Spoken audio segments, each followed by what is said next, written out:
लेकिन कुछ न कुछ गलत हमेशा लगता था, जिसका मकसद था हिंदुओं के बीच दरार पैदा करना। उन्होंने सनातन बोर्ड की मांग की है जो हिंदू धर्म और उनके इंस्टीट्यूशंस को वक्फ बोर्ड की तरह प्रोटेक्शन दे सके।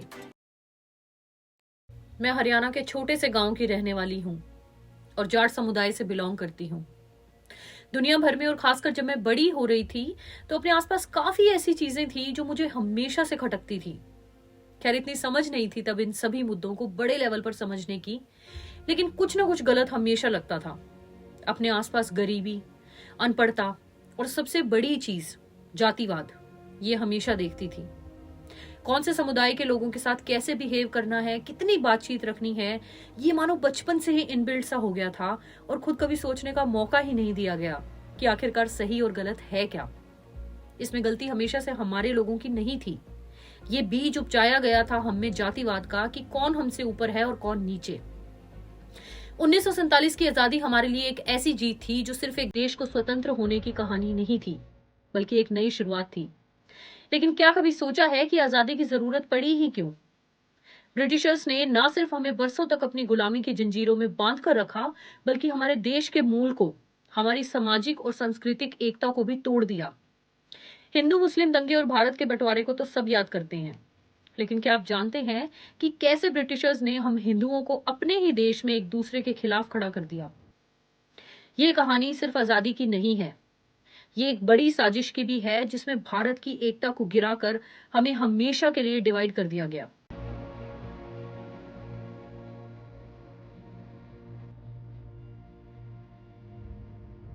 लेकिन आखिर कैसे, और क्या इसके नतीजे आज भी हमारे समाज को प्रभावित करते हैं? चलिए इस राज को समझते हैं। ब्रिटिश रूल का एक ही मंत्र था, डिवाइड एंड रूल। और इसी सोच के साथ उन्होंने एक ऐसे सामाजिक मॉडल को डिजाइन किया जो हमें हमारे ही मूल से अलग करे। आपको ये जानकर हैरानी होगी कि कास्ट सिस्टम, जो आज हमारे समाज का एक काला सच है, असल में ब्रिटिश कॉलोनियल पॉलिसी की ही एक पैदावार है। पहले भारत में वर्ण व्यवस्था होती थी जो कर्म और गुणों के आधार पर थी, जाति के आधार पर नहीं। लेकिन ब्रिटिशर्स ने सेंसस और रेवेन्यू सिस्टम के जरिए हर व्यक्ति को एक कास्ट सिस्टम में बांध दिया और उसे उसकी पहचान बना दिया। एग्जाम्पल के तौर पर 1871 का कास्ट सेंसस एक बड़ा कदम था जिसने लोगों को अपर और लोअर कास्ट में अलग कर दिया। यह एक पॉलिटिकल चाल थी जिसका मकसद था हिंदुओं के बीच दरार पैदा करना और उन्हें एक दूसरे के ही खिलाफ खड़े कर देना। ये ऐसा समय था जब हिंदू यूनिटी को तोड़कर उन्होंने अपनी पॉलिटिकल पावर को बढ़ाया। आज भी कास्टिज्म का प्रभाव हमारे समाज में गहराई तक समाया हुआ है। अपर कास्ट और लोअर कास्ट के बीच डिस्क्रिमिनेशन यानी कि भेदभाव, इसके उदाहरण आपको आज भी देखने को मिलेंगे।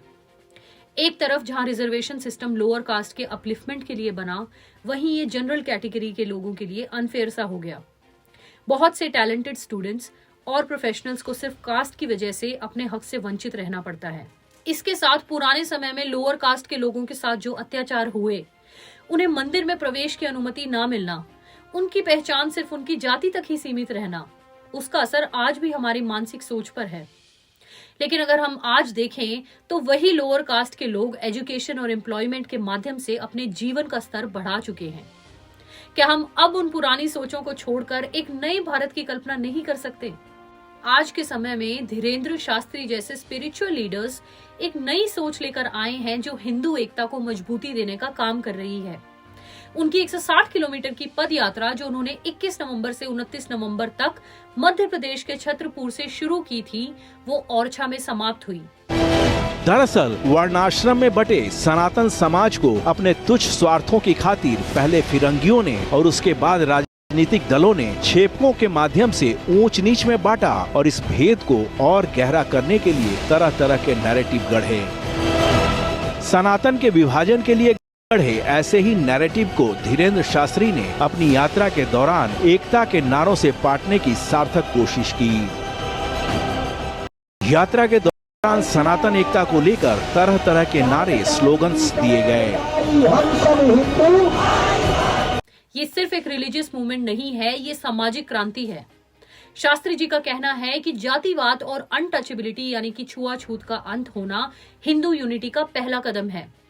वो कहते हैं कि अगर हम अपनी ही जाति के लोगों के साथ एकता नहीं बना सकते तो दूसरी कम्युनिटीज के सामने एक मजबूत पहचान कैसे बनाएंगे?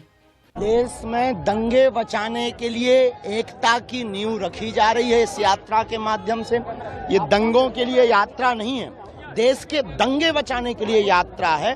जो जात पात के नाम पर दंगे होते, अंगड़े और पिछड़े नाम पर दंगे होते, ऊंच नीच के नाम पर होते दंगे, छुआछूत के नाम पर दंगे होते, दलित दूल्हों को घोड़ों पर नहीं बैठने दिया जाता, उसके नाम पर दंगे होते और शासन को मशक्कत करनी पड़ती। इस देश में एक नई नींव रखी जा रही है, एकता की नींव, सामाजिक समरसता की नींव, सामाजिक एकता की नींव। शहाबुद्दीन जी से यही कहना है कि अपना ज्ञान अपने मजहबी लोगों को दें, हिंदुओं को देने की आवश्यकता नहीं है। हिंदू अपने आप में ज्ञानी है, उनके पास वेद है, उनके पास रामायण है, उनके पास गीता है। उन्होंने सनातन बोर्ड की मांग की है जो हिंदू धर्म और उनके इंस्टीट्यूशंस को वक्फ बोर्ड की तरह प्रोटेक्शन दे सके। ये मांग एक जेन्युइन और जरूरतमंद कदम लगती है, क्योंकि अगर बाकी धर्मों के लिए बोर्ड्स हो सकते हैं तो हिंदू धर्म के लिए क्यों नहीं। लेकिन क्या ये पद यात्रा सच में एकता ला पाएगी या फिर ये एक नए विवाद की शुरुआत है? शास्त्री जी की इस मूवमेंट का विरोध भी हो रहा है, खास करके कुछ पॉलिटिकल पार्टीज और कुछ मुस्लिम लीडर्स की तरफ से। असदुद्दीन ओवैसी जैसे लोग इसे एक एंटी मुस्लिम मूवमेंट के रूप में प्रोजेक्ट कर रहे हैं, जबकि इसका मूल उद्देश्य हिंदुओं को आपस में एक करना है। ओवैसी ब्रदर्स चुनावों में 15 मिनट वाली धमकी बार बार क्यों देते हैं? हिंदुओं को डराने की कोशिश करते हैं, कट्टरपंथियों को हवा देते हैं, हिंदुओं के वोट को जातियों में तोड़ते हैं, मुस्लिम वोट को धर्म के नाम पर जोड़ते हैं। लेकिन इस बार सोलापुर में पंगा बाबा बागेश्वर से पड़ गया, जो देश में हिंदुओं को जगाने और जोड़ने के लिए 21 नवंबर से 29 नवंबर तक पदयात्रा शुरू कर रहे हैं। कुछ पॉलिटिकल पार्टीज ने तो हमेशा ही कास्ट पॉलिटिक्स का सहारा लिया है, चाहे वो इलेक्शंस हो या फिर स्कीम्स।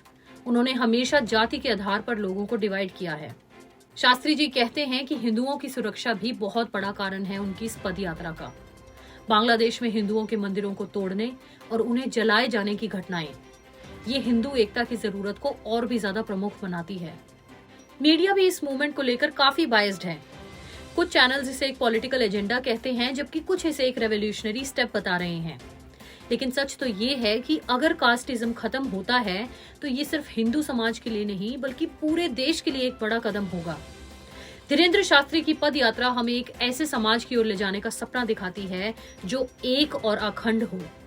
ये मूवमेंट सिर्फ एक शुरुआत है, लेकिन इसका सफल होना हम सब पर डिपेंड करता है। क्या हम कास्टिज्म की पुरानी सोच को पीछे छोड़कर एक नए भारत की कल्पना करने के लिए तैयार हैं? ये एक इंडिविजुअल और कलेक्टिव डिसीजन होगा। अगर आप भी मानते हैं कि हिंदू एकता भारत को मजबूत बनाएगी तो इस संदेश को अपने तक सीमित ना रखें, शेयर करें ताकि आपके माध्यम से हर देशवासी जागरूक हो सके। अपने विचार मुझे कमेंट में जरूर लिखें कि आप इस मुद्दे पर क्या सोचते हैं। जय सनातन धर्म, जय भारत।